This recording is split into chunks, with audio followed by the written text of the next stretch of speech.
দুনিয়ার মানুষ এখন অনেক সচেতন। মব করে জনমত এখন প্রভাবিত করার দিন শেষ। যে এলাকাটা মিরপুর এবং কাফরুল নিয়ে গঠিত, সেই এলাকায় সকাল 11টার দিকে একটা ঘটনা ঘটে, আবার বিকালের দিকে আরেকটা ঘটনা ঘটে। দুইটা ঘটনাই জামাত ইসলামের নারী কর্মী এবং দায়িত্বশীলদের উপরে অত্যন্ত বেদনাদায়ক ভাবে বিএনপির লোকেরা হামলা চালায় এবং তাদেরকে আবদ্ধ করেও রাখে। পরে আইন শৃঙ্খলা বাহিনী এবং আমাদের লোকদের উপস্থিতিতে তারা মুক্তি পান। এই জায়গাটায় তারা ক্ষান্ত হয়নি। তারা আমাদের নেতাকর্মীদের উপরে হামলা চালায় দেশীয় অস্ত্র শস্ত্র দিয়ে। তাদের মধ্যে অন্তত 16 জন গুরুতর আহত হন। আহতদেরকে চিকিৎসা দেওয়া হয়।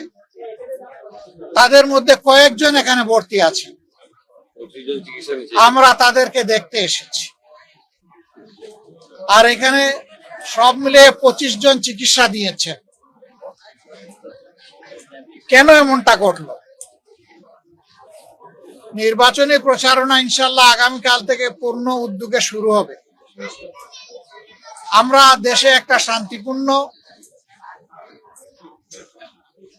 একটা সুষ্ঠু নির্বাচন চাই, যেই নির্বাচনে জনমতের প্রতিফলন ঘটবে, মানুষ স্বস্তির সাথে ভোট দিতে পারবে, কোনো ভয় ভীতির পরিবেশ থাকবে না, এমন একটা নির্বাচন আমরা চাচ্ছি।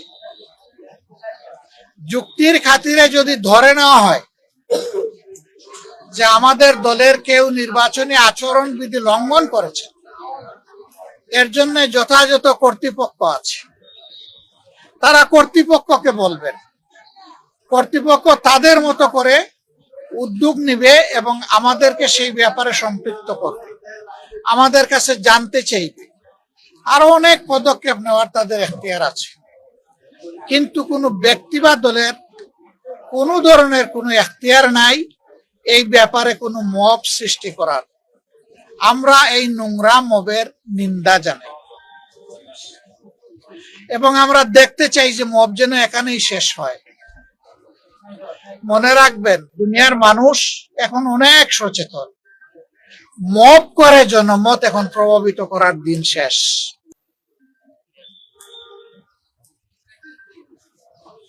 সবাই জনগণের কাছে যাবে, নিজের বক্তব্য নিয়ে যাবে,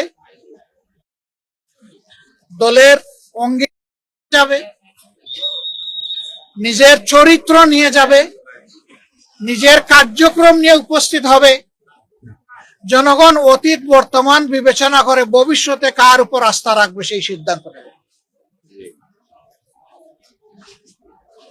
আমাদের অঙ্গীকার একেবারেই স্পষ্ট। আমরা একটা দুর্নীতি, দুঃশাসন মুক্ত, ন্যায় ইনসাফ ভিত্তিক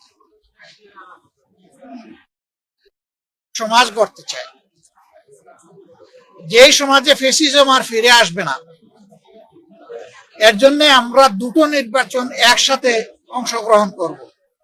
একটি জাতীয় সংসদ নির্বাচন, আর একটি হচ্ছে রেফারেন্ডাম।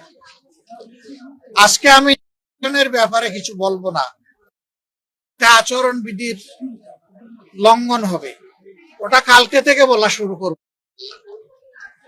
কিন্তু শুধু এই আসনে না, 300 আসনে যারা নির্বাচনে অংশগ্রহণ করছেন তাদের সকলের প্রতি প্লিজ জনগণের প্রতি আস্থা রাখুন।